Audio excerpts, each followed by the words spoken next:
Madame la Présidente, Monsieur le Ministre, Monsieur le rapporteur, chers collègues, la concorde, Monsieur le Ministre, n'oblige pas à l'oubli, au contraire. Et je voudrais simplement faire mémoire des combats de la gauche et du monde paysan ici, dans cet hémicycle. Rappelez que c'est sous Lionel Jospin que pour la première fois, avant le mandat de François Hollande, qu'un plan quinquennal de revalorisation des retraites agricoles est engagé, qu'il est poursuivi sous François Hollande, que ce sont les deux séquences historiques dans la période récente où les retraites sont un sujet qui n'est pas un sujet de propagande ou de battleur, mais qui concrètement fait l'objet de procédures, de processus qui aboutissent à des revalorisations. Sous Lionel Jospin, c'est le 50% du SMIC qui est acquis en socle, et puis c'est la trajectoire qui amène à partir de 2002 à cette vote, et je lui rends hommage ici à mon prédécesseur dans l'animation des groupes du Parti socialiste, Germinal Peiro, le député Germinal Peiro, qui dès 2002 pose le principe d'aller vers 75% grâce au régime obligatoire qui est instauré pour l'ensemble des exploitants agricoles. Il faudra attendre une décennie où il n'y aura pas d'indexation des salaires et où la trajectoire ne pourra être atteinte, puisque nous terminons en 2012 avec 70,34% des retraites. Nous sommes loin des 75%. Il va falloir apporter des corrections. C'est ce que va faire la mandature de François Hollande, et Germinal Peiro, en 2014, notamment dans les lois Touraine, va instaurer le rattrapage gratuit des droits, notamment pour les conjoints et les aides, et adresser cette trajectoire qui va aboutir enfin à 2017.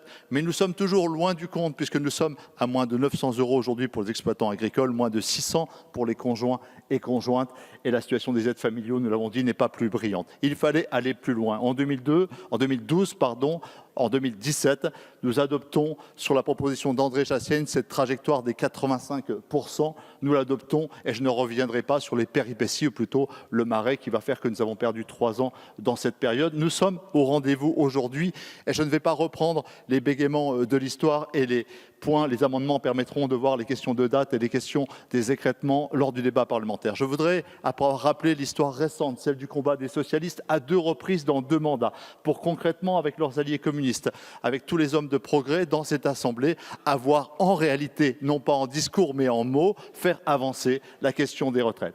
Mais je voudrais, puisque nous sommes le 18 juin, peut-être faire mémoire de combats de la gauche plus anciens et plus historiques, et me souvenir que c'est Tanguy Prigan qui, dans les années 50, ministre socialiste de Gaulle, ministre breton, va instaurer, chers collègues, les lois du fermage, qu'il faudra moins d'une décennie plus tard, avec Edgar Pisani, bâtir tout le socle des régulations, du mouvement coopératif, des GAEC, des CUMA.